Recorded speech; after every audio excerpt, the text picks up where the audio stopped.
মানবিক কাজের আড়ালে অপরাধের শাখা উপশাখা কোনো কিছুই বাদ রাখেননি মুখোশধারী এই প্রতারক।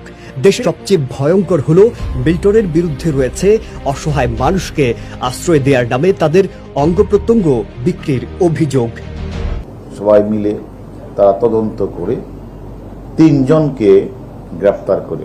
এইমাত্র পাওয়া খবর, ইতিমধ্যে আপনারা সোশ্যাল মিডিয়ায় দেখেছেন যে একটি বিষয় হু হু করে ভাইরাল হয়েছে। সেই বিষয়টি হলো মানবতার ফেরিওয়ালা নামে খ্যাত একজন ব্যক্তি, যার নাম মিল্টন সমাদ্দার।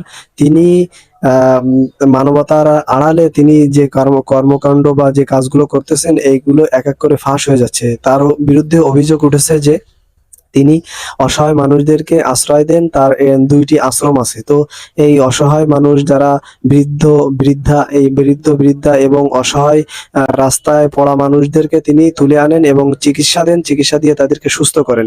তো তিনি চিকিৎসা দিয়ে সুস্থ করেন এবং পরবর্তীতে তাদেরকে নির্যাতন করা হয় এবং তাদের অঙ্গ প্রত্যঙ্গ, কিডনি, লাম, তারপরে বাল্ব বা পেটের ভিতরে যে শরীরের ভিতরে যে অঙ্গ প্রত্যঙ্গগুলো চেঞ্জ করা যায় বা বিক্রি করা যায়, এগুলো তিনি গোপনে বিক্রি করে দেন। এই অভিযোগ উঠেছে সম্প্রতি তার বিরুদ্ধে। তো এই মিল্টন সমাদ্দার যে এই অপকর্মগুলো করেছেন, এগুলো সামাজিক যোগাযোগ মাধ্যমে ব্যাপক হারে ভাইরাল হয়েছে এবং তিনি যে এই কাজগুলো করেছেন এক এক করে প্রকাশ্যে আসতেছে। তো এই ভিডিও আপনারা দেখলে বুঝতে পারবেন। পাশাপাশি আরেকটি ভিডিও দেখাবো, সেটা হলো বাংলাদেশে গোয়েন্দা সংস্থার প্রধান হারুন রশিদ হারুন সাহেব। তিনি এই বিষয়ে বেশ কিছু গুরুত্বপূর্ণ কথা বলেছেন এবং এই বিষয়ে তিনি বলেছেন যে কয়েকজনকে আটক করা হয়েছে, ধরা হয়েছে। তো তিনি এই বিষয়ে কি বলেছেন বিস্তারিত আপনার ভিডিও দেখলে বুঝতে পারবেন। তো বেশি কথা বাড়াবো না, আপনাদের কাছে অনুরোধ, আমাদের চ্যানেলটি সাবস্ক্রাইব করে বেল বাটনটি অন করে দিবেন এবং ভিডিওটিতে একটি লাইক দিয়ে শেয়ার করে দিবেন যাতে আরো দর্শকরা দেখতে পারে। তো চলুন পুরো ভিডিও দেখে আসি।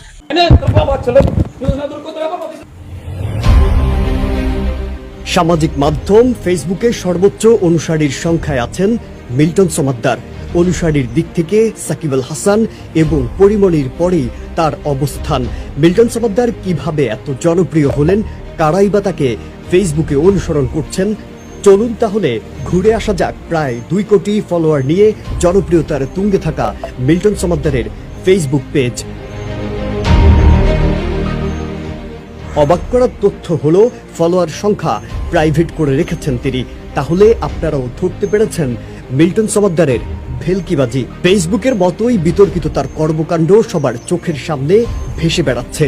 মানবিক কাজের আড়ালে অপরাধের শাখা উপশাখা কোনো কিছুই বাদ রাখেননি মুখোশধারী এই প্রতারক। দেশের একটি জাতীয় গণমাধ্যমে উঠে আসে এমন চাঞ্চল্যকর সব তথ্য। মিল্টন সমাদ্দার মানবিক কাজের জন্য সামাজিক মাধ্যম থেকে শুরু করে গণমাধ্যমেও ব্যাপক পরিচিত। তুলেছেন child and old age care নামের বৃদ্ধাশ্রম। তবে জানেন কি মানবিক কাজের আড়ালে তার অপরাধ কত দূর প্রসারিত হয়েছে? চলুন অপরাধ বিক্রির গল্পে এবার যাওয়া যাক। মানবিকতার আড়ালে রয়েছে গা শিউরে ওঠার গল্প। যেই প্রতিষ্ঠানের জন্য এত পরিচিতি, সেই আশ্রম ঘিরেই ভয়াবহ প্রতারণার জাল বিস্তার করেছেন মিল্টন। প্রকৃতপক্ষে যে কয়েকজন লালন পালন করছেন, প্রচার করছেন, তার চেয়ে কয়েক গুণ মরদেহ দাফন করার যে হিসেব দিচ্ছেন তাতেও আছে বিরাট গরমিল। সবচেয়ে ভয়ঙ্কর হলো মিল্টনের বিরুদ্ধে রয়েছে অসহায় মানুষকে আশ্রয় দেওয়ার নামে তাদের অঙ্গ প্রত্যঙ্গ বিক্রির অভিযোগ। মিল্টন সমাদ্দারের ব্যক্তি জীবনেও নৈতিকতা ও মানবিকতার বালাই নেই। কিশোর বয়স থেকেই ছিল অর্থের লোভ।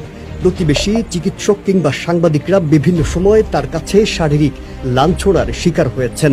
এমনকি নিজের জন্মদাতা পিতাকেও বেধড়ক মারধরের অভিযোগ রয়েছে তার বিরুদ্ধে। সে যখন বাড়িতে ছিল, পড়াশোনা করত, তখনই তার বাবাকে সে মেরেছিল এবং গ্রামবাসী সেই বিষয় নিয়ে সালিশ করেছে। পরে তাকে বাড়ি থেকে বের করে দিয়েছে। অনুসন্ধানে জানা গেছে মিল্টন সমাদ্দারের দক্ষিণ পাইকপাড়া আশ্রমের কাছেই বাইতুর সালাম জামে মসজিদ। এই মসজিদে একসময় তার প্রতিষ্ঠান থেকে নিয়ে আসা মরদেহ বিনামূল্যে গোসল করানো হতো। তার মানবিক কাজে উদ্বুদ্ধ হয়ে মসজিদ কর্তৃপক্ষ তাকেই সুবিধা দিয়েছিল। তবে গোসল করানোর সময় দায়িত্বপ্রাপ্ত ব্যক্তিরা প্রায় প্রতিটি মরদেহের বিভিন্ন স্থানে কাটা ছেঁড়ার দাগ শনাক্ত করেছেন। করোনার সময় এ বিষয়ে মিল্টন সামাদ্দারকে প্রশ্ন করেছেন মসজিদ কর্তৃপক্ষ। এরপর তিনি ওই মসজিদে মরদেহ পাঠানো বন্ধ করে দিয়েছেন। কিছুদিন পরে হঠাৎ করে এরকম লাশ বেশি আসা শুরু করে, আপনার 4টা 5টা এরকম লাশ আসতেছে। আর তার এই যে কিডনির এইখানে হলো কাটা, এইখানে হলো কাটা সিলাই দেওয়া দুই পাশে। সাধারণ মানুষের দানের টাকায় পরিচালিত অলাভজনক সামাজিক প্রতিষ্ঠানের অনুমোদন দেয় সরকারের সমাজ সেবা অধিদপ্তরের আওতাধীন জেলা সমাজসেবা কার্যালয়। মিল্টন সামাদ্দারও তার চাইল্ড অ্যান্ড ওল্ড এজ কেয়ারের অনুমোদন সমাজসেবা অধিদপ্তর থেকে নিয়েছেন। তবে সমাজসেবা অধিদপ্তরের নিয়ম অনুযায়ী প্রতি বছর নিরপেক্ষ প্রতিষ্ঠান দিয়ে অডিট এবং 2 বছর পর পর নির্বাচনের মাধ্যমে কমিটি নবায়নের কথা থাকলেও তা কিছুই করা হয়নি। মিল্টন সামাদ্দারের 5টি ফেসবুক পেজে বিভিন্ন মোবাইল ব্যাংকিং প্রতিষ্ঠানের 16টি নম্বর দেয়া রয়েছে।